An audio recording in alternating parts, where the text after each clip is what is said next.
New this week, the Catawba Riverkeeper Foundation joined a lawsuit against the New-Indy Containerboard plant. The foundation claims the mill has violated several federal pollution statutes in its waste disposal practices. Yeah, our Austin Walker has been following all of these developments for months. He brings us the latest update here tonight. It's a beautiful sight, water flowing downstream on the Catawba River, but there are some that are focusing more on what's inside. But it's still a discharge. This week, the Catawba Riverkeeper Foundation announcing it has joined a lawsuit against New-Indy. The South Carolina paper mill has been in rough waters for years. Residents highlighting the plant as having environmental and personal impacts on the area, releasing smelly and potentially hazardous gas into the air. But now, a shift towards the water.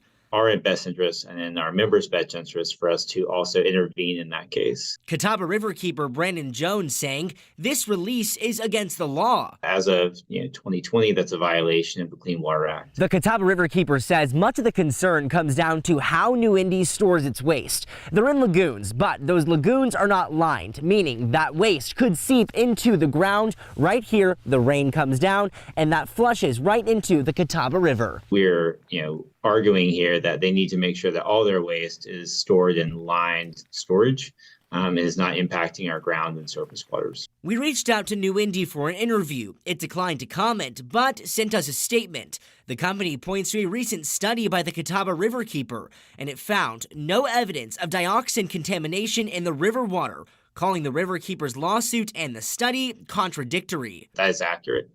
But we went back out and sampled with another group, and this time, instead of sampling the main river, we actually sampled groundwater, poor water that was kind of in the berms about to come into the river, and did find evidence there. And so that's mainly a factor of dilution. Jones adding this is solely not a New-Indy problem. Prior to New-Indy, there were two owners, Bowater and Resolute, and they were petroleum spills, there were PCB spills. But due to the recent standard by the Clean Water Act, he says it's up to New-Indy to follow the rules. So Jones and others can stop worrying about what's below the surface of the Catawba River and get back to admiring what it looks like.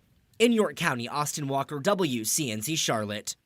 Now, New-Indy has told WCNC Charlotte it would not comment on the pending suit, but you can read up on the full statement on WCNC.com.